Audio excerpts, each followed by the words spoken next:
El rey Nabucodonosor había hecho una estatua de oro, cuya altura era de 60 codos, su anchura era de 6.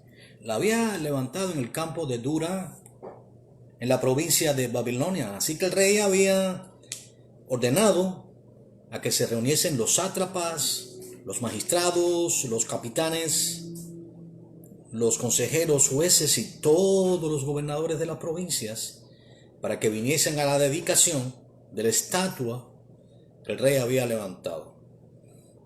Habiendo sido reunidos todos ellos, el pregonero anunciaba a alta voz: mándese a todos los pueblos y naciones y lenguas que al oír el son de la bocina, de la flauta, del tamboril, del arpa, del salterio, de la zampoña y de todo instrumento de música, os postréis y adoraréis la estatua de oro que el rey Nabucodonosor ha levantado. Y cualquiera que no se postre y adore inmediatamente será echado dentro de un horno de fuego ardiendo. Así que todos, al oír el son de la bocina, de la flauta, del tamboril, del arpa, del salterio y de la zampoña, todos se postraron y adoraron la estatua de oro que el rey Nabucodonosor había levantado. En aquellos días, un remanente de Israel, como consecuencia de la apostasía del reino del sur, es decir, Judá específicamente, habían sido trasladados los jóvenes de la clase alta media, entre los cuales se encontraba Daniel, pero también Sadrach, Mesach y Abednego, nombres con los cuales fueron bautizados por los babilonios. Ellos se les ordenó que comieran de los alimentos que para ellos eran impuros, mas ellos se guardaron para Dios y pidieron a aquel que le había sido asignado como cuidador que les pusiera a prueba si ingiriendo los alimentos que para ellos les era permitido estarían saludables, y así ocurrió. Y lo cierto es que al comparar al final de los días la salud de estos jóvenes con la de los babilonios era superior. Así que en esto fueron fieles delante de Dios, y Daniel había sido usado por Dios para revelar sueños al Señor. Israel había sido llevado cautivo en esa primera venida de Nabucodonosor, una parte de ellos a Babilonia como consecuencia de su idolatría. La nación de Israel se había vuelto una nación idólatra y había dejado al Dios vivo. Así que entonces Dios, a través del profeta Jeremías, advirtió que durante 70 años Israel estaría cautivo en Babilonia. Y lo que vemos aquí, pues, es cómo este rey, soberbio en gran manera, se llamaba Rey de Reyes y es la cabeza de oro, que describe precisamente el sueño que había tenido el propio rey. Ahí en el capítulo 2 es el imperio que representa al león, el imperio babilónico, fiero en gran manera. Pues ahora había erigido esta gran estatua y pretendía que al toque de la bocina todo hombre se inclinara ante ella. He aquí un nuevo reto para aquellos varones temerosos de Dios. Estos varones iban a ser confrontados directamente por el mismo Satanás. Él hizo entonces que algunos de los caldeos acusaran a estos jóvenes delante del rey, diciendo: hay unos varones judíos los cuales pusiste sobre los negocios de la provincia de Babilonia. Estos son Sadrach, Mesach y Abednego. Ellos no te respetan, rey. Ellos no adoran tus dioses, ni tampoco quieren adorar la estatua de oro que has levantado. Así que entonces el rey mandó a llamar a estos jóvenes, a Sadrach, Mesach y Abednego. Imagínense lo imponente de aquel rey que con una sola orden podría culminar la vida de cualquier persona que estaba bajo su imperio. Allí no había ningún tipo de defensa legal, simplemente la orden era dada y la orden sería cumplida. Se requería verdaderamente amar a Dios, se requería verdaderamente tener celo por Dios. El punto es que Israel conocía muy bien lo que es la idolatría, conocía muy bien que ellos habían sido transportados más allá, a Babilonia, tal y como el profeta Jeremías estuvo advirtiéndole a la nación. 70 años de desolación como castigo por su idolatría. Este es el pago de la idolatría. Este es el pago de dejar a Dios. El exilio, el sufrimiento. Pero aún así, Dios se reservaba a estos jóvenes que no doblaban rodillas delante de los ídolos de Babilonia, ni aún delante del propio rey. Así que la pregunta del rey fue impactante. ¿Están ustedes dispuestos al oír de la bocina, de la flauta, del tamboril, del arpa, del salterio, de la zampoña y de todo instrumento de música a postrarse delante de la imagen que os he hecho?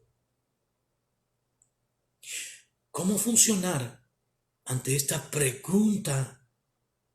¿Estaríamos dispuestos a ser echados en el horno de fuego, no solamente nosotros mismos, sino también nuestras esposas e hijos? Es una pregunta válida, es una pregunta que debemos respondernos seriamente.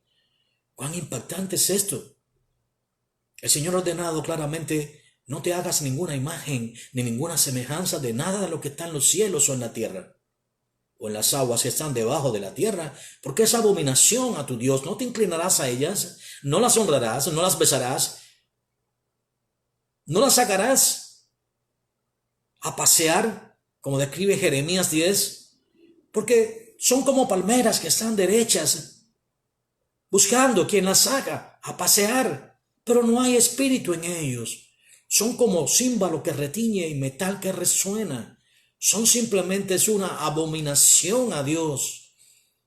Tomaremos el oro que Dios nos dio, que se encuentra en bruto en las minas y que se fabrica y se pone al calor del horno y se crea una bella alhaja, y nos inclinaremos ante un trozo de metal, nos inclinaremos ante un trozo de yeso o de madera y diremos: este es el Dios que nos va a librar, o este es este santo o aquel, y le rogaremos a un santo. Cuando dice la palabra de Dios: mía es la gloria, dice el Señor. ¿Cómo pues podríamos inclinarnos ante un trozo de madera, ante un trozo de hierro o de barro o de piedra?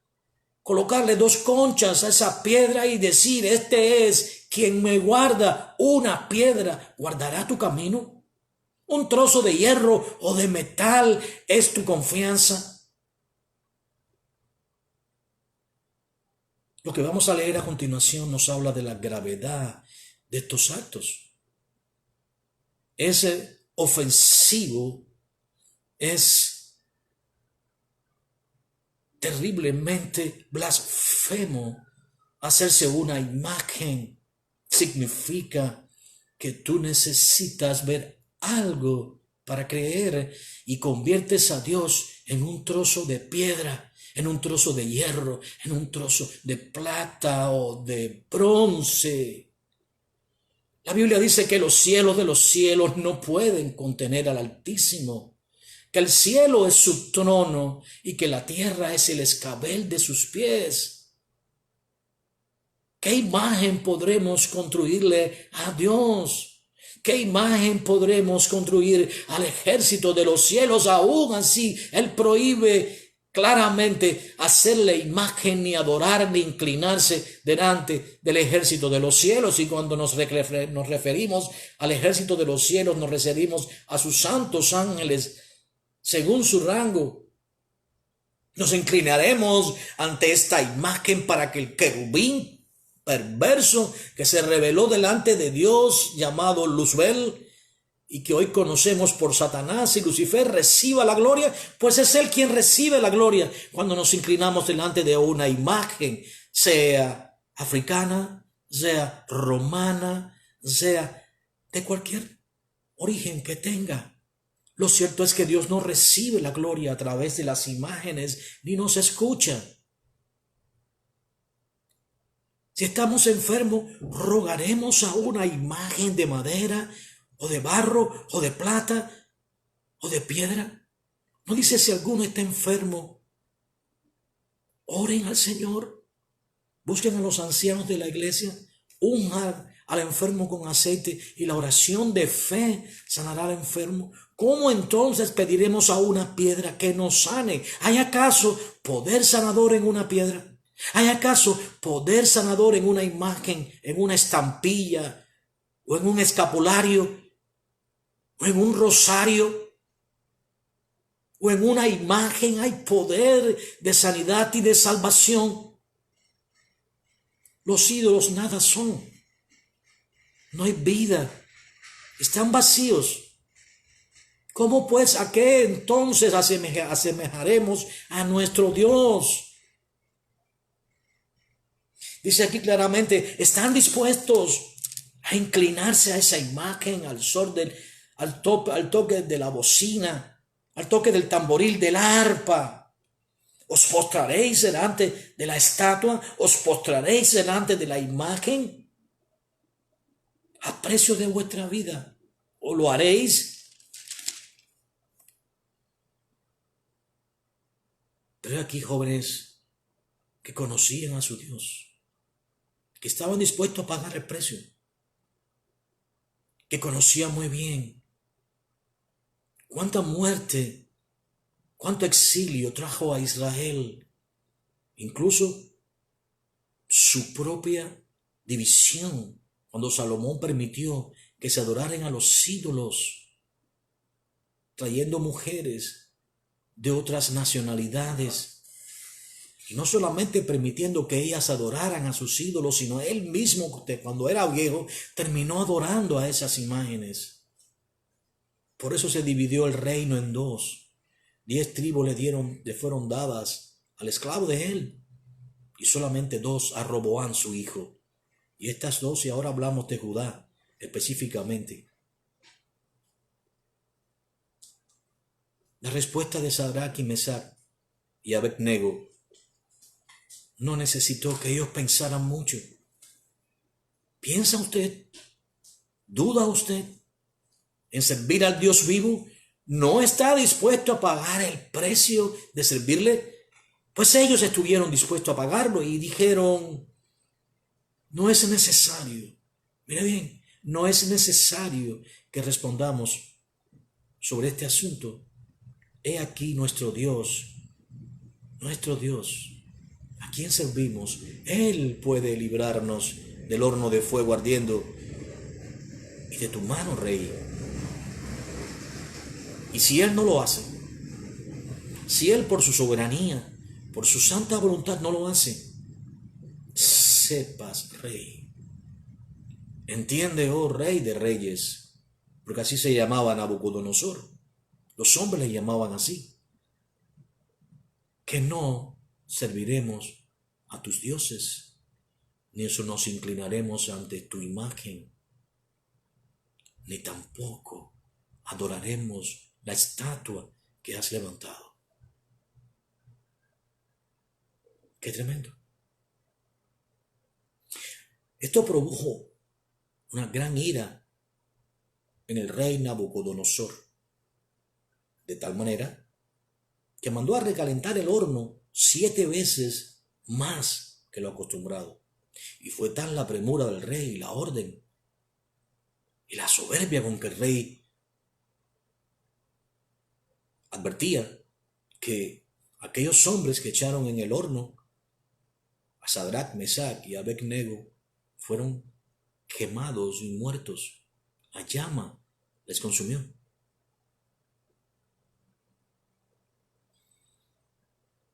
Y cuando los varones cayeron en el horno de fuego, estaban atados en sus mantas, sus calzas, sus turbantes y sus vestidos, y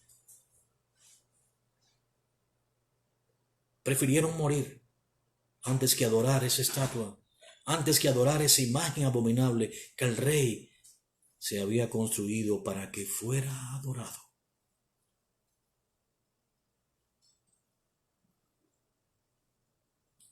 Así que entonces el rey quedó asombrado, se espantó, diciendo: ¿no echaron a 3 varones atados dentro del fuego? Y aquí veo 4 varones sueltos. Oh, amados, la palabra de Dios dice: el ángel del Señor acampa alrededor de los que le temen, los guarda y los defiende. Cuando somos fieles a Dios, el Señor es fiel para guardarnos, aun si no le somos fieles, porque Él no puede negarse a sí mismo. Por eso, el ángel del Señor estaba ahí acampando alrededor de Sadrach, Mesach y Abednego. Dice la Biblia que el 4.º varón que estaba allí era semejante a hijo de los dioses. Gloria al Señor. Gloria a Dios. Las puertas fueron abiertas, entonces salieron Sadrach, Mesach y Abednego y dieron la gloria a Dios. Esto trajo un cambio de actitud del rey. Nabucodonosor mismo fue enseñado de su necedad y terminó decretando que todo pueblo, nación o lengua que dijere blasfemia contra el Dios de Sadrach, Mesach y Abednego fuera descuartizado y su casa convertida en muladar, por cuanto no hay Dios que pueda librar como este. Ahora, ¿quién es exactamente nuestro Dios? Él es todopoderoso. Él dice que Él es el Dios que hizo los cielos y la tierra. Él los estableció. Él usó para eso el verbo. Y el verbo es el Señor Yeshua. Dice la Biblia: todas las cosas por Él fueron hechas, y sin Él y sin Él nada de lo que ha sido hecho fue hecho. Fue hecho para Él y por medio de Él. En el mundo estuvo y el mundo por Él fue hecho. ¿Cómo entonces podemos hacernos una imagen de alguien que muere? Quiero dejar claro que el apóstol Pablo se refiere en muchas de sus cartas a los Corintios, a los Gálatas, a los Colosenses. Le escribe a los santos que están vivos, las congregaciones de los santos. El concepto de que una persona es santa cuando muere es un concepto totalmente pagano. Los santos son los vivos, los creyentes. En este proceso de santificación comenzamos desde que nacemos, desde que renunciamos a nuestra maldad, desde que Dios nos da un corazón nuevo, desde que escribe nuestro nombre en el libro de la vida para nunca más borrarlo. Porque lo que el Señor le da al Hijo, nadie los arrebata de su mano. Así que ahora, con nuestros nombres escritos en el libro de la vida, caminamos en este proceso de santificación hasta que nos encontremos con Él, hasta que sea que muerto en la carne, seamos vivificados en el Espíritu. Pero somos santos, somos parte de los santos de Dios. No existe algo así como que santos son aquellos que mueren y tienen capacidad de intercesión. La Biblia dice claramente que el único intercesor entre Dios y los hombres es Jesucristo, hombre. No hay otro. Es el único que puede interceder, es nuestro único abogado. La Biblia dice que abogado tenemos en Jesucristo el justo. Y que cuando Satanás nos acusa delante de Él, Él intercede por nosotros y nos defiende. Así que, ¿quiénes son estos que delante de los cuales se inclinan y piden, que llaman que son santos y que Roma Católica da gloria. ¿Quiénes son esos? No existe. La Biblia dice ahí en Hebreos 9:27, el hombre muera y después el juicio.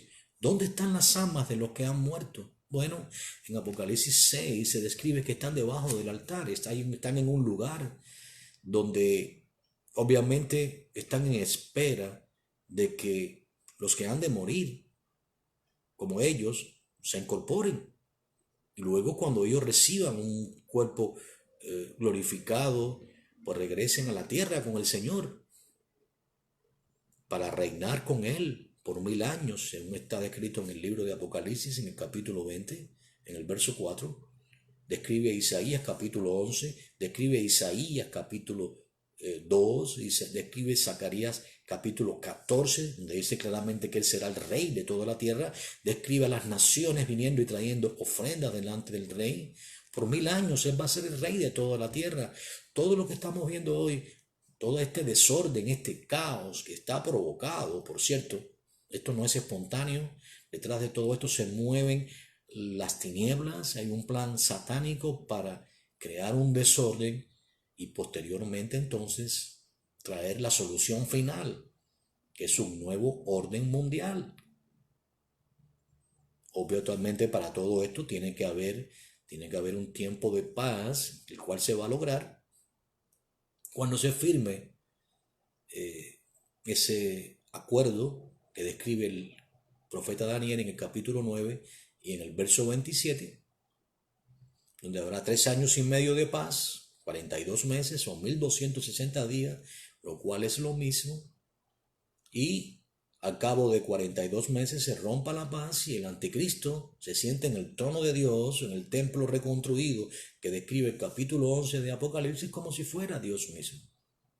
Al final de la gran tribulación, el Señor regresará con su iglesia, con sus santos ángeles, y reinará por 1000 años. Ahí entonces le veremos a Él, al Hijo de Dios, pero de manera diferente, como el león de la tribu de Judá. Ya no vendrá como cordero, ahora viene como león. ¿Y dónde quedarán los adoradores de imágenes? ¿Dónde quedarán aquellos que necesitan ver a Dios a través de una imagen? Que se fabrican sus propios ídolos y dicen, este es el que va a interceder por mí, negando el papel intercesor que únicamente posee el Señor Yeshua. ¿Dónde quedarán? Bueno, al final de la gran tribulación, antes que se establezca el reino milenial, ocurrirá un juicio, el juicio de las naciones, donde las ovejas estarán a la derecha y las cabras a la izquierda, y el rey entonces se sentará a juzgar. A la izquierda estarán los adoradores de imágenes, porque le voy a decir algo.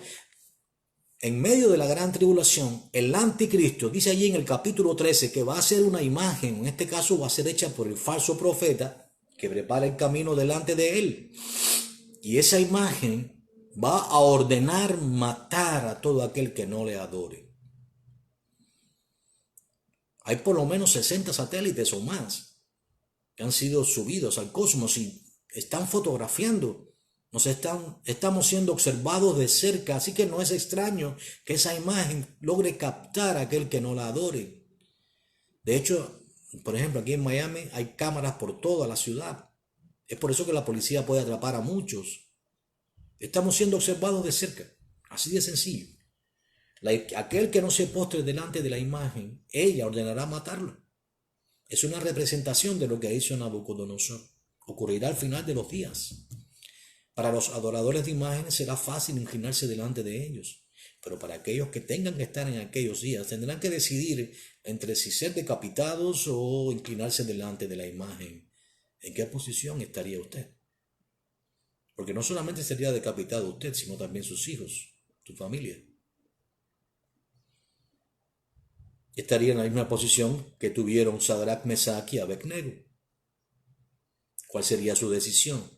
¿Serle fiel a Dios o simplemente estar dispuesto a sentarte ante el tribunal del rey que se describe en Mateo 24, el tribunal de las naciones, y está a la izquierda, para que cuando le diga, Señor, en tu nombre puse las manos sobre los enfermos y sanaron, y hablé y prediqué tu palabra, y el Señor te dirá, alejaos de mí, hacedores de maldad, nunca os conocí. Pero ¿cómo, Señor? Yo rogaba a tus santos, guardaba imágenes y siempre fui un religioso. Tu religiosidad no te salva. Nosotros somos salvos por la gracia de Dios solamente y por sus méritos, no por lo que hagamos. Porque lo que hacemos es exactamente lo que debíamos hacer y es lo que Dios espera, es el resultado de una fe genuina. Por tanto, llegará un día en que los adoradores de imágenes de talla serán cortados de la tierra. Y cuando el Señor reine por 1000 años, cuando el hombre que muera de 100 años sea considerado un niño, cuando el lobo y el cordero sean criados juntos y el niño juegue sobre la cueva de las pig, entonces allí los adoradores de imágenes no serán recordados. Así que qué mejor ahora, en estos días, en que Dios nos ha hablado a través de su Hijo y nos ha dejado su palabra inspirada por Él, en que debemos renunciar a esta práctica abominable que ofende al Dios vivo. Así que, arrepentidos, buscad a Dios mientras pueda ser hallado. Buscadle tal y como Él es. Él es espíritu, y los que le adoran deben adorarle en espíritu y en verdad. No necesitamos mirar a Dios a través de una imagen. Entendemos y reconocemos que solo el Señor es quien intercede por nosotros y que solo Él pagó por nuestros pecados. Y una deuda paga necesita ser repagada. Así que toda la gloria, toda la honra y todo el reconocimiento es solo de Él y para Él. Renunciemos a las imágenes. Renunciémonos a aquellos que nos aparta de Dios. ¿De qué le vale al hombre si gana el mundo? Reconocimiento, honor, riqueza, pero pierde su alma. ¿Qué recompensa dará el hombre por su alma? ¿Por qué nos inclinaremos ante una imagen que tiene ojos y no ve? Que tiene brazos, tiene manos y no puede tocar, y tiene boca y no habla. ¿Por qué sacaremos en procesión a un trozo de yeso? ¿Hay vida en un trozo de yeso? ¿No es como címbalo que retille y metal que resuena quien tal haga? ¿No es todo vanidad?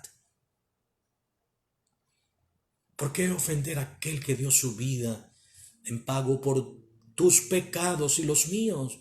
¿Por qué? ¿Por qué mejor no inclinarnos ante Él? ¿Por qué no declarar que Él es Dios y no hay más? Les invitamos en esta tarde a meditar en estas cosas que hemos hablado. Y si alguno tiene oídos aún, que oiga. La paz del Señor sea con cada uno. Dios les bendiga. Voz como de trompeta.